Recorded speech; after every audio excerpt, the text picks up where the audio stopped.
New words. The first word is foundation. इसका जिक्र मैंने कहानी में किया था, जिसका मतलब होता है सॉलिड बेस। हिंदी में क्या बोलेंगे हम इसे? मजबूत आधार। The next word is schedule. यहाँ पे टाइम टेबल के लिए शेड्यूल कहा गया है, समय सारणी, जैसे हमारे स्कूल में टाइम टेबल होता है, और भैया ने भी तो मुन्ना के लिए टाइम टेबल बनाया था, वही समय सारणी। नेक्स्ट इज एस्से। एस्से आपने इंग्लिश में सुना होगा, एक तरह से कंपोजिशन है किसी सब्जेक्ट के ऊपर, किसी टॉपिक के ऊपर, किसी विषय के ऊपर लेख या फिर निबंध। आइडलिंग। आइडलिंग एक तरह से टाइम पास करना होता है, या किसी काम को करने में आलस दिखाना होता है, बिना किसी उद्देश्य के, या फिर आलस दिखाना या आलसी। Next word is mastered. Master का अर्थ होता है किसी चीज में एक्सपर्ट हो जाना, या फिर बहुत ही अच्छी स्किल डेवलप कर लेना, निपुण होना या कुशल होना। चलिए बढ़ते हैं आगे। Reading is fun. The first question is what are the things that Munna like to do. Story में आपने पढ़ा, और आप बता सकते हैं कि मुन्ना को क्या करना अच्छा लगता था। तो क्या करना अच्छा लगता था? Munna like to play games and fly kites. He also like to draw pictures of birds and animals. ये आपने फर्स्ट सीन में ही देखा था। मुन्ना को गेम्स खेलना और पतंग उड़ाना बहुत पसंद था। उसे ड्राइंग करना भी अच्छा लगता था, जिसमें वो बर्ड्स और एनिमल्स की ड्राइंग बनाता था। क्वेश्चन नंबर 2, व्हाट डिड भैया डू ऑल डे। भैया पूरे दिन क्या करते रहते थे? भैया studied all day. Sometimes he red books and sometimes wrote the same words and sentences several times in order to learn them. भैया पूरे दिन पढ़ाई करते रहते थे, और कभी कभी वह खूब देर तक किताबें पढ़ते, कभी बहुत देर तक सेम वर्ड को बहुत बार लिखते या सेंटेंसेस को बहुत बार लिखते थे, ताकि वो उनको याद हो जाए। Question number 3, Why was Munna not happy with the timetable that भैया made for him? मुन्ना उस टाइम टेबल से खुश क्यों नहीं था जो भैया ने उसके लिए बनाया था? आप बता सकते हैं ना, क्योंकि उसमें खेलने का कहीं भी समय नहीं था। It was because Munna loved to play, but there was no scope for it in the timetable. उस टाइम टेबल में खेलने के लिए तो कोई स्कोप ही नहीं था, इसलिए मुन्ना को अच्छा नहीं लगा और वो हैप्पी नहीं था उस टाइम टेबल से। Question number 4. How do you think Munna felt when his brother was so strict with him? Why was भैया so strict with him? आपको क्या लगता है मुन्ना को कैसा लगता होगा जब उसके भैया उसके साथ इतना स्ट्रिक्ट होते होंगे, और भैया ऐसा स्ट्रिक्ट होते क्यों होंगे? Answer, Munna felt disappointed. Bhaiya was so strict with him because Munna was playful by nature and always wanted to play games like kabaddi, volleyball etcetera. Bhaiya के स्ट्रिक्ट होने पर मुन्ना डिसअपॉइंट हो जाता होगा, और ऐसा वो इसलिए करते थे क्योंकि मुन्ना हमेशा ही खेलने की कोशिश करता था, पढ़ने पर ध्यान नहीं देता था। उसको हमेशा ही गेम्स, कबड्डी, वॉलीबॉल एक्सेट्रा, यही सब उसके मन में चलते रहते थे। Question number 5, whose character do you like more, Munna's or Bhaiya's? किसका कैरेक्टर आपको ज्यादा अच्छा लगता है, एंड वाई, क्यों? मेरे हिसाब से I like Bhaiya's character more than Munna's because Bhaiya was dutiful boy and knew his responsibility towards his younger brother. He also gave much importance to his father's hard-earned money. मेरे हिसाब से मुझे भैया का कैरेक्टर ज्यादा अच्छा लगता है क्योंकि वो बहुत ही ड्यूटीफुल बॉय थे, अपने यंगर ब्रदर की तरफ रिस्पॉन्सिबल भी थे, और अपने पापा द्वारा कमाई गई बड़ी मेहनत से पैसों की इज्जत भी करते थे। Question number, let's talk. Do you have a timetable at school? How many periods are there for the following subjects and activities in one week? आपके स्कूल में भी टाइम टेबल जरूर होगा, और इन जो सब्जेक्ट नीचे लिखे गए हैं इनके लिए पीरियड्स भी अलॉटेड होंगे। तो आपको यह बताना है कि हर सब्जेक्ट के लिए कितने कितने पीरियड हैं, और आपको इन फिलिंग द ब्लैंक्स में फिल करना है। ठीक है, जैसे मान लीजिए आपके इंग्लिश के पीरियड होते हैं वीक में 6, तो आप यहाँ लिखेंगे 6। इसी तरह से आप कंप्लीट करेंगे। Now question number 2, now make a time table for yourself including your study time and your play time. अब आपको अपनी तरफ से एक टाइम टेबल बनाना है, इसमें आपको स्टडी टाइम और प्ले टाइम दोनों को इंक्लूड करना है। रेफरेंस के लिए आप मुन्ना का टाइम टेबल रेफर कर सकते हैं, लेकिन उसमें आपको प्ले टाइम ऐड करना होगा। ये है मुन्ना का टाइम टेबल। ठीक है। Creative writing, the format of a letter is given to you. Letters to the friends and close family are written in the same way as you speak to them. एक format letter का आपके सामने है, letter में हम अपने family और friend से ऐसे ही बात करते हैं जैसे उनके सामने बात करते हैं। तो देखिए कैसे लिखा गया है। यहाँ पे हमें सीखना है कि लेटर लिखते वक्त हमें क्या बातों का ध्यान रखना है। जैसे कृष्णास बॉयज हॉस्टल, ये क्या है, राइटर्स का एड्रेस है। Model public school Kolkata. कब लिखा गया, 10 जुलाई 2000, ये है डेट। माय डियर माँ, ये ग्रीट करते हुए किसको लिखा गया है, माँ को, यानी कौन लिख रहा है वो हमें अभी पता चलेगा। और ये कंटेंट है, this is my first letter after the summer vacation, we have started our classes the day after we reach the hostel, I have settled in well. ये इंट्रोडक्शन हो गया। We have a new teacher for clay modeling and pottery. She tells us how to make fruits and vegetables with clay. We then paint them.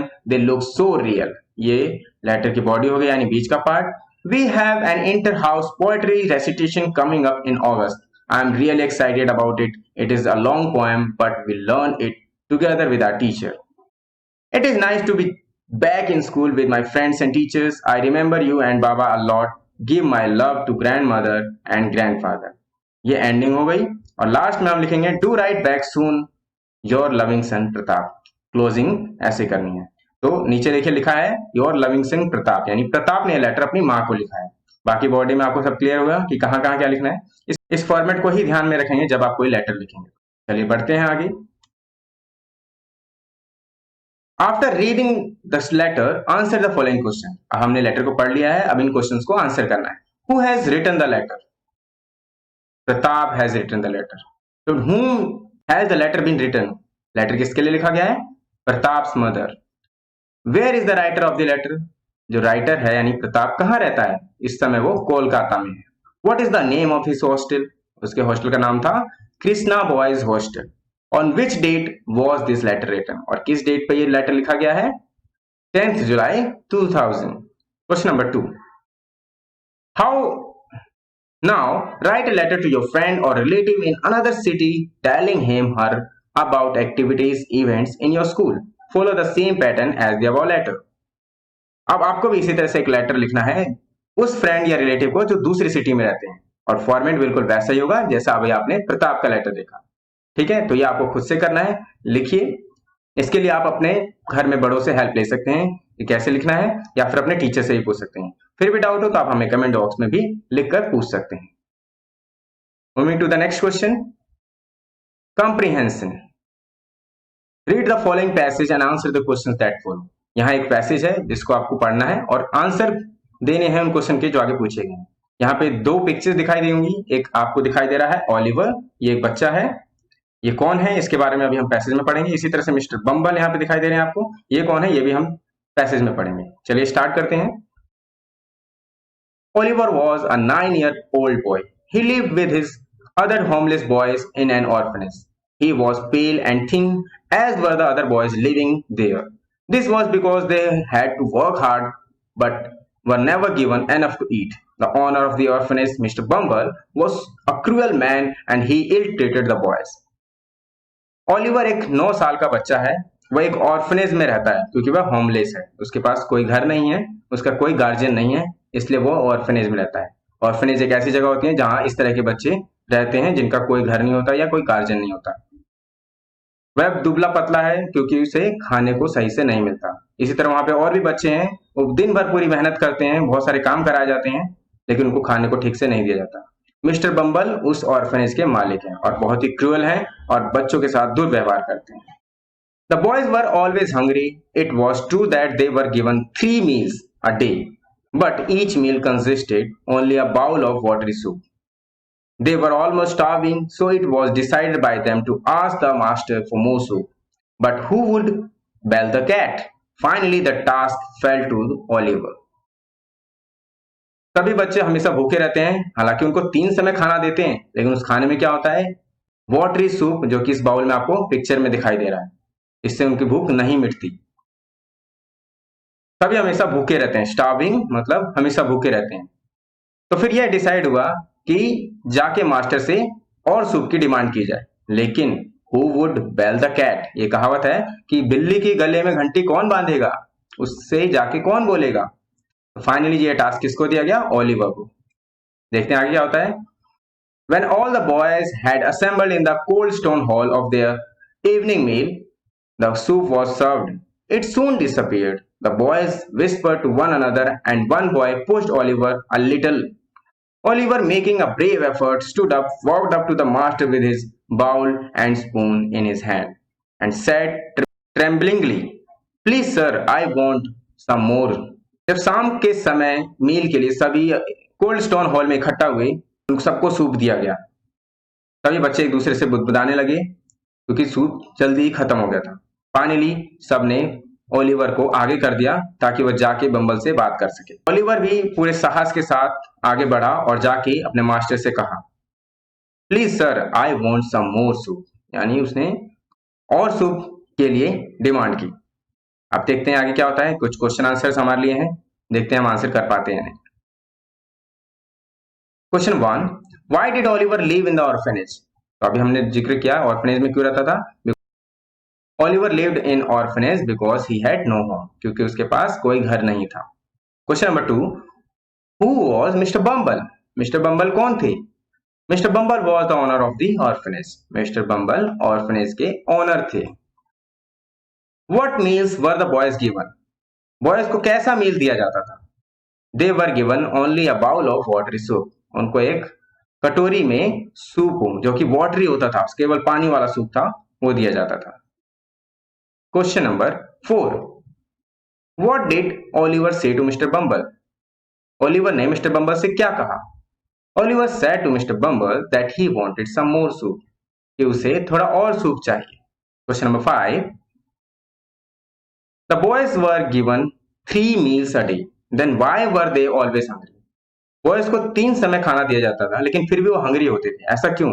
In 3 options में से हमें answer ढूंढना है।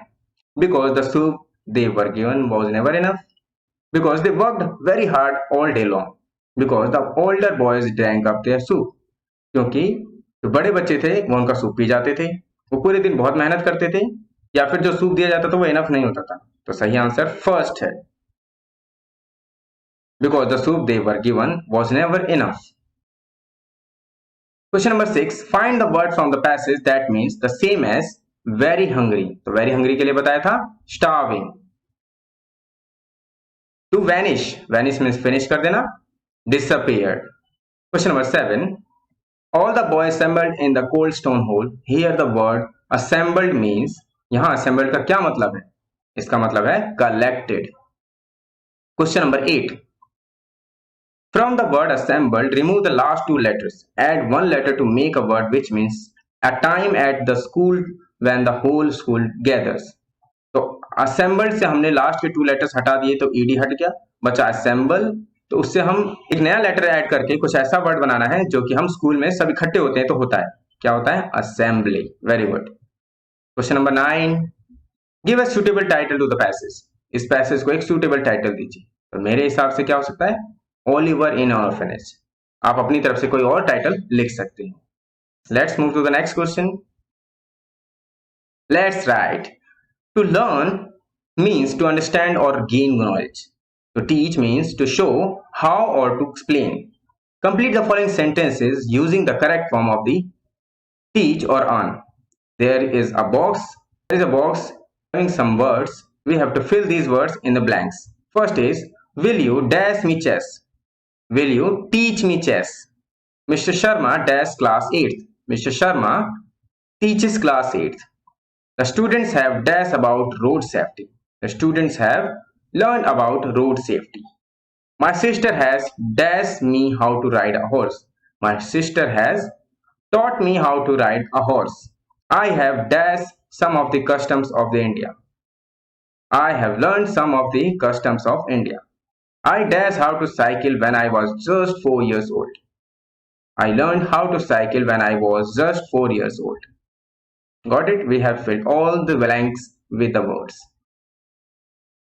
Question number 2, choose the correct word and complete the paragraph. हमें word जो brackets में दिए गए हैं उनमें से कोई एक word choose करना और fill करना है। All the class 5 students of our school were gathering in front of the principal's office। क्योंकि students plural है इसलिए इनके साथ were use करेंगे। They, यहाँ भी were आएगा क्योंकि they जो है plural word है।